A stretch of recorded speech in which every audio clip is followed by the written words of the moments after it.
Olá, vamos dar sequência na interpretação de Gênesis 2, agora com o versículo 13. As interpretações aí de Ambrósio de Mediolano. Então, a gente já fez um vídeo introdutório, a gente já interpretou o rio Pison, que é o primeiro rio, né, dos 4 rios virtuosos de Gênesis 2. E a gente entendeu então por que o rio Pison é o rio da prudência sapientíssima, né? Se você ainda não assistiu, veja o vídeo anterior aí, né? E aí hoje nós vamos então dar sequência no versículo 13, que diz o seguinte: o segundo rio se chama Gion. Ele dá volta por toda a região de Cuche. Então vejamos o que diz Ambrósio.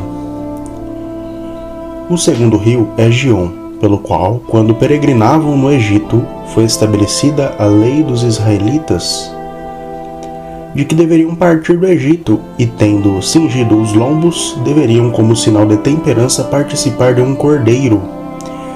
Convém que os castos e os santificados celebrem a Páscoa do Senhor. Por essa razão, a observância da lei foi realizada primeiro ao lado desse rio, cujo nome significa uma abertura da terra. Portanto, assim como uma abertura absorve a terra e quaisquer impurezas e refugos que haja nela, da mesma maneira a castidade tende a consumir todas as paixões do corpo. Apropriadamente, então, a observância da lei estabelecida primeiro ocorreu ali, porque o pecado carnal é absorvido pela lei. E assim, Gion, que é uma figura de castidade, é dito que cerca a terra da Etiópia para lavar nossos corpos humildes e extinguir o fogo de nossa carne vil. O significado da Etiópia em latim é santo e vil. O que é mais humilde do que nossos corpos, enegrecidos pelas trevas do pecado? Bom, então Ambrósio faz uma associação genial aí, né, dos temas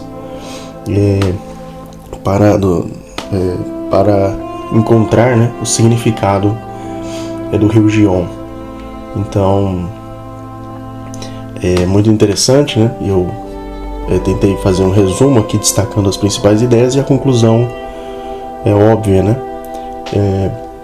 Então vejamos, né? Para Ambrósio, Gion significa temperança, né? Temperança ou castidade, pois primeiro, foi ao lado deste rio que a santa lei foi estabelecida. A lei de Deus é amorosa e nos guia à castidade e temperança. Então, foi justamente ali ao lado deste rio, né? Lembrando, né, este rio, ele é associado com o rio Nilo, e o rio Pison, né, que foi o anterior, ele é associado com o rio Ganges, né? O rio da prudência, ele é associado com o rio Ganges, e esse rio aqui da castidade, da temperança, ele é associado com o rio Nilo.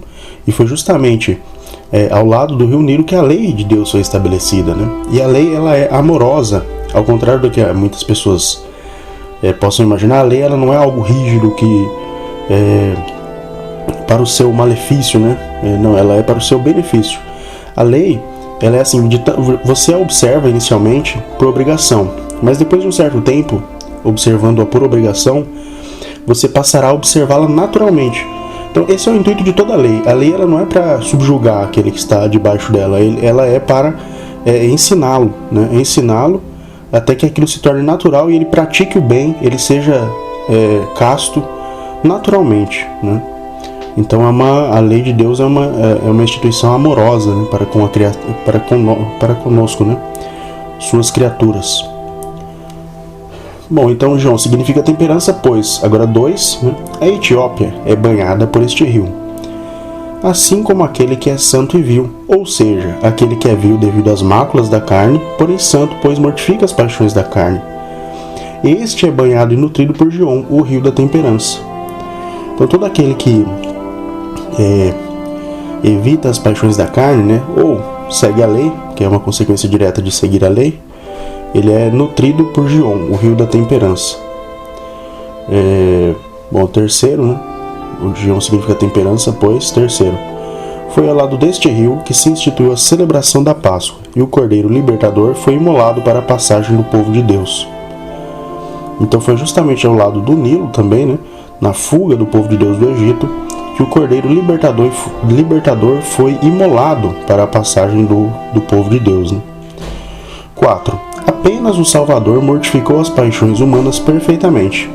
Portanto, Cristo é a própria lei encarnada, é o Cordeiro de Deus que tira o pecado do mundo, aquele que, sacrificado na cruz, deu passagem para todo o povo de Deus. Então, foi ao lado deste rio que pela primeira vez, né, apontou-se para o sacrifício perfeitíssimo, né, que libertaria o mundo, que daria essa passagem a todo o mundo. E quinto, né, conclusão óbvia, assim aquele que segue a lei é seguidor de Cristo e banha-se no rio Gion, que emana do próprio Cristo, a fonte dos 4 rios virtuosos.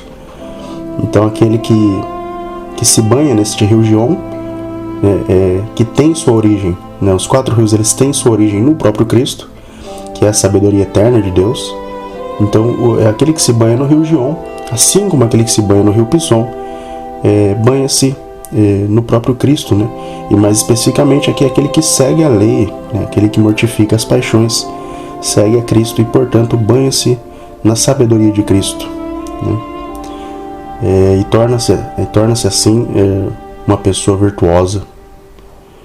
Bom, então essas foram as interpretações de Ambrósio, né, para o segundo rio. Então a gente vai continuar nos próximos versículos a interpretação dos próximos 2 rios. Então muito obrigado e que a graça do nosso Senhor esteja com todos.